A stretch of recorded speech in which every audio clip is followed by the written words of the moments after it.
So kung mapapansin nyo naman guys ay maganda yung karagatan sa area namin ngayon. Pero sa labas yan ay malakas. Siyempre para makapaghanap buhay din. Kung sasakyan ng Biparo, ayun oh. Na ang ulan. Wala pa naman tayo payong mga guys. Nandiyan na.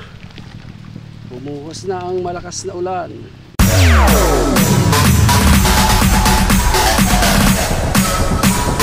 TikTok All Star.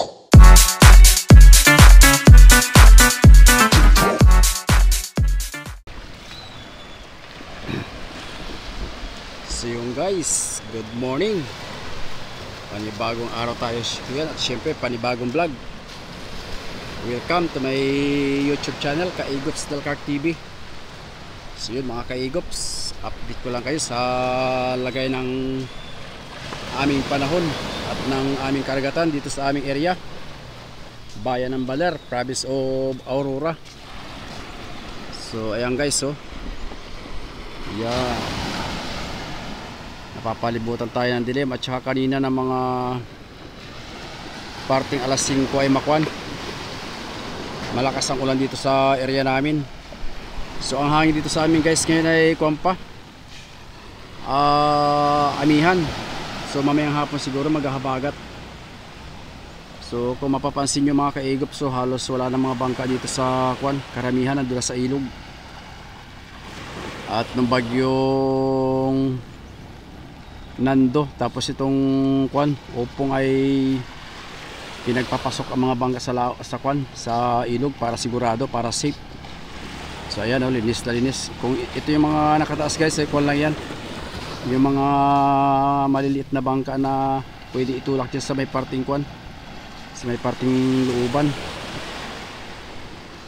So ayan, baka bukas guys ay maglabas na tayo ng bangka sa ilog. So titingnan natin mamaya sa ilog kung ano ang sistema natin mga bangka doon at tayo maglilimas. So kung mapapansin nyo naman guys ay maganda yung karagatan sa area namin ngayon. Pero sa labas yan ay malakas. Gawa ng, kung tawag ito sa amin ngayon ay kumpasalatan. Halos dumadampi pa yung hangin amihan. So tayo mamaya magsasalatan. At sa kasalukuyan ay binabaybay ng bagyo ngayon ang kwan, parting Southern Tagalog, Kabisayaan. So doon siya naglandfall sa may parting Masbate, Samar area. Yan, malawak ang sakop mga guys. So sa ngayon maganda na ang lagay ng aming karagatan dito, hindi katulad kahapon. So lilipat na lang tayo doon sa ilog, titingnan natin yung mga bangka natin doon at tayo maglilimas habang wala pang ulan.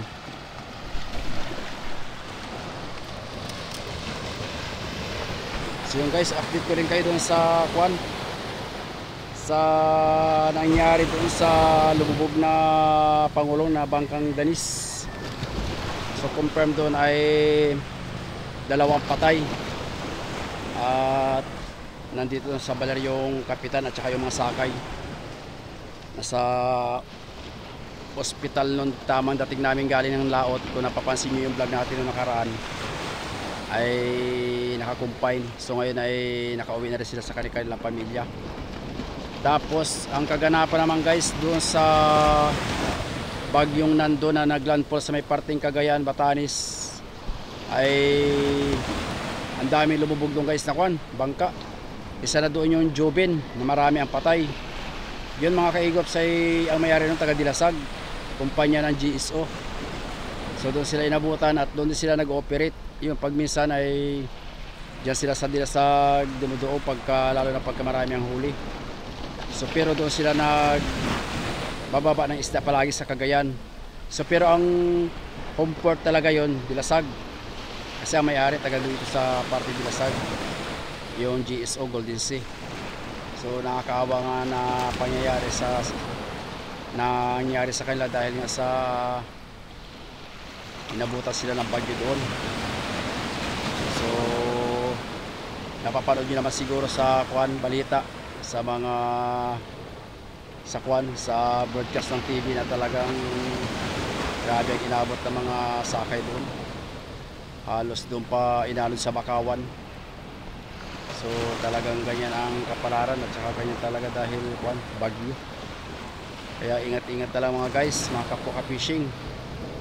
At may parating na naman guys na bagyo pagkatapos itong kwan, Upong, at nakikita natin sa forecast.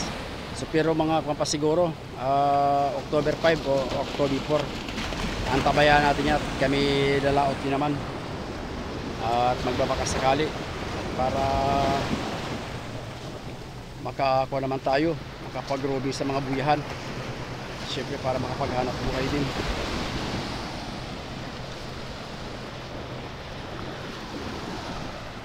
So ayun, halos walang bangka doon guys sa Peaceport. Tapos doon may nagdalambat o yun. So yun guys, time check muna tayo ngayon. Mag-aalas 7:10 pa lang ng umaga. So ngayon lang tayo nakapag-update ng panahon dito. At maya-maya ang ulan dito sa area namin. So abang-abang na lang guys at tayo pupunta sa ilog. So yun guys, may ipapasilip ako sa inyo sa ginagawang bangka dito sa lugar namin. Ito yan. So tayo ay magtatanong dito sa Panday kung ano ang haba ng kasko at saka kung anong lapad ng kwan ng kwan ito, buka sa taas. At maganda ang pagka-dali guys ng kwan, no? May hubog. Titingnan natin kung makukuha natin ang buong detalye niyan. So siguro ang roda nito guys, so yan taas, so baka mga kwan yan 15. Yun, no?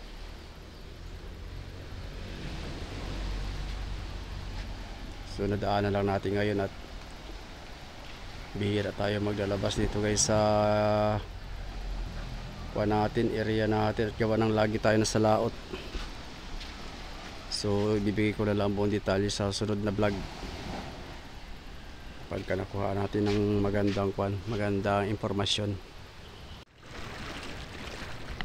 So yung guys, nandito tayo ngayon sa Peaceport. At nandiyan guys yung kwan namin, no? Yung mga fish cage. Yan. Kung napapansin nyo yung mga kaigops, nung nakarang taon ganitong buwan din, September, so nag-harvest kami dyan sa mga fish cage na yan. So tapos nilagyan ulit ng panibagong similya. Ang problema nga lang ay yung iba ay namatay, kaya lugi. Kukunti na lang ang mga similya, lalo na dun sa aming sa aming fish cage, sasamahan ng semento, gawa ng parang nag-iba ang klima ng pressure ng dagat, ganun pala yun. So ang laki ng lugi niyan, gawa ng namatay yung mga namatay yung mga similya ng bangus. So mayroon dyan mga madala na ganito kahahaba guys. So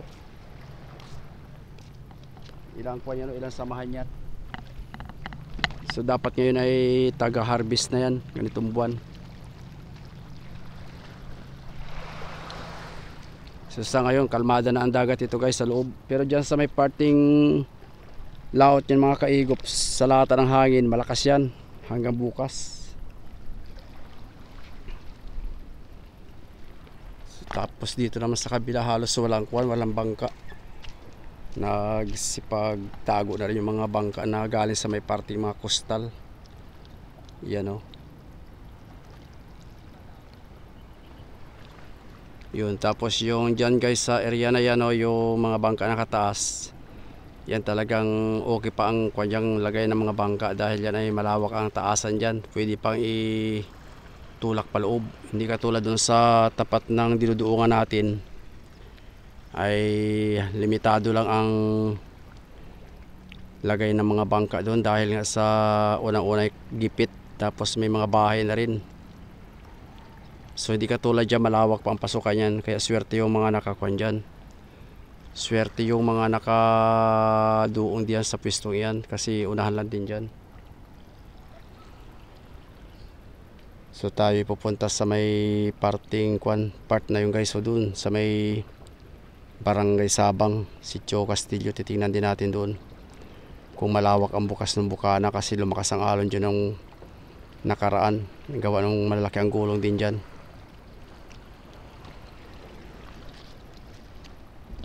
So abang-abang nila mga ka-egops at tayo pupunta sa ilog. Titingnan natin yung kwan doon, titingnan natin yung mga bangka. Sabay tayo maglilimas.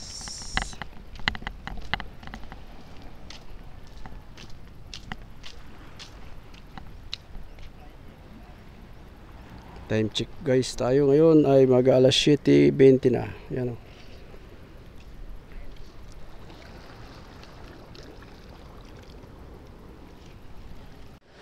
So yun guys, nandito na tayo sa parting bukana. Dito sa kwan, pinapasukan namin ng bangka. Ayan o. So mahina rin pala ang baha mga guys. Tapos hindi kalakihan din ang gulong. Paminsan-minsan lang yun o yun. Kasi mababa yun sa area na yan. So hindi masyado malaki ang gulong. So bukas pwede na tayo maglabas ng bangka. Panibagong vlog na lang tayo doon pagka tayo magpe-prepare na maglabas ng bangka. So may parting kuha naman guys dyan, tapat ng Kasiguran Aurora. Ayan, malakas ang ulan, todo ang dilim. So nagbabadya na naman. So kagandahan lang dito sa area nito kasi nalagyan na ng kwan ng seawall. Ayan o, talagang magandang pagkagawa, solid. Dahil itong mga nakaraang bagyo nung nakaraang taon ay talagang halos sumasampa dito ang dagat, yung gulong. So matibay ang pagkayari. So tayo guys ay pupunta na doon sa kwan, sa ilog. At titingnan natin yung mga bangka doon. So abang-abang na lang mga ka-egops.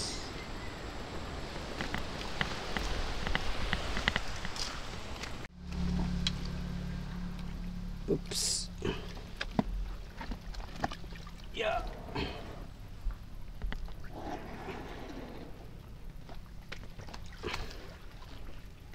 Tali muna, tali.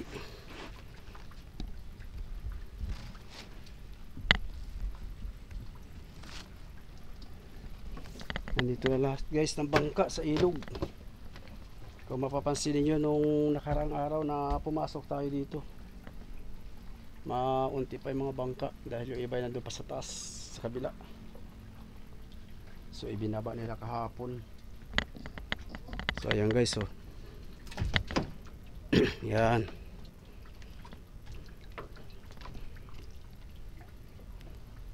Bakante pa doon guys sa may parting dulo.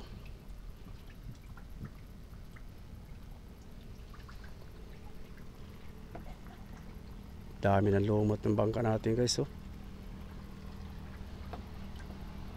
So nandun na rin yung sasakyan ng Bipar, oh. Ayun, oh.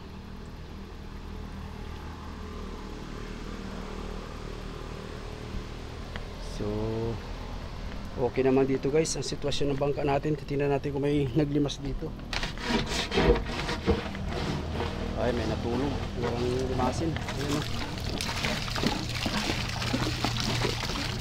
May natulog siguro na kasama natin dito sa bangka. Kaya naman yung ulan. Siguro pinatay din yung ilaw. Pasok tayo sa pilot house. Ayun, pinatay nga ang ilaw. May natulog na dito mga ka-egops. Ito yung kuha natin, oh. Ito yung pilot house natin. So tayo ay magbablog na lang ng panibago bukas mga ka-egops pag tayo bumaba na dito, ay pag tayo lumabas na dito sa ilog. So tayo ay kukuha na, bababa na tayo at nandiyan ang ulan. Yan. At may naglumimas na pala dito sa bangka. Oops. Yan na, pura-pura. Yan na ang ulan. Wala pa naman tayo payong mga guys. Nandiyan na. Bumuhos na ang malakas na ulan. Mapapasa tayo nito. Oops. Yan na.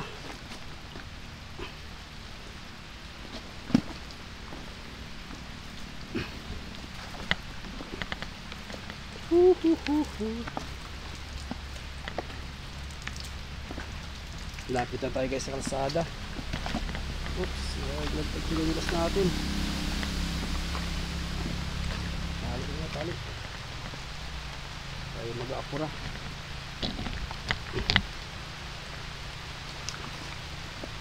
Tayo mag-aapura mga kaigops at malakas ang ulan.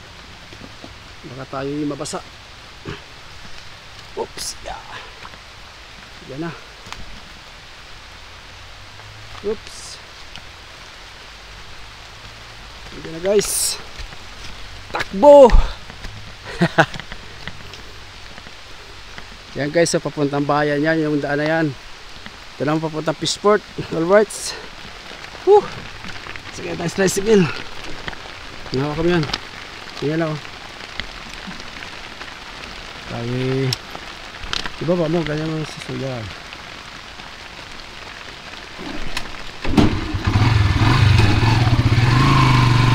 Oops, yeah.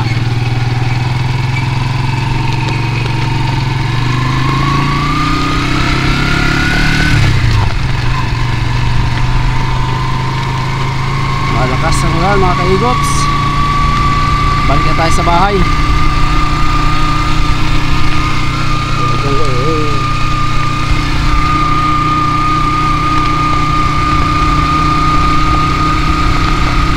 So guys, itong kalsada nito ay papuntang Fishport. Yan.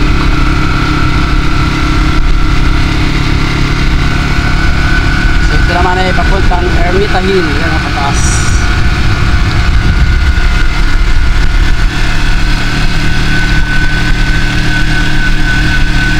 Yan gulay, nagbutra tayo ng ulan.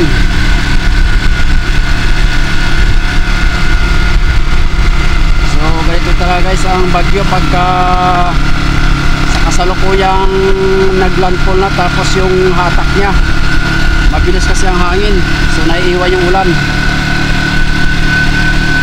Kaya maghapon sigurado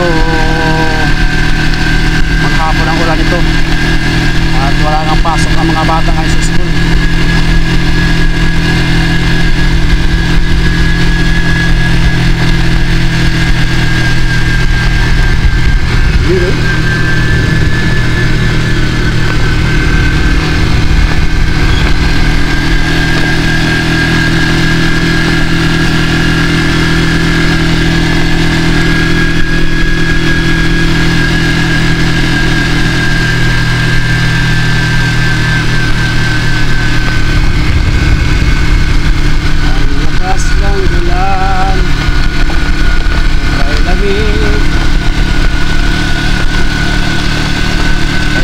Mainit na kape para mapawi ang lamig. Hawakan mo muna. Ngayon lang, stopay lang. Oops, nandito na tayo sa bahay. Aray ko. Whoop. Baba na, baba na. Baba. Oops, ang binta pala ni nanay yan, oh. Bisogo. Yan, yan na lang isda niya. Ayan. Oh, yan si Basitong. Oh, shout out sa mga soki ni nanay. Paubos na yung tinda niya, oh. Unahan na lang po. 1 kilo na lang yan. Uy! Dito sa bahay. Hindi natin si madam. At maulan. Oh, madam. Ganda. Huwag kasi tumatakbo na alanganin. Chik! Ay, si Pixie. Yan! Pixie! Pixie!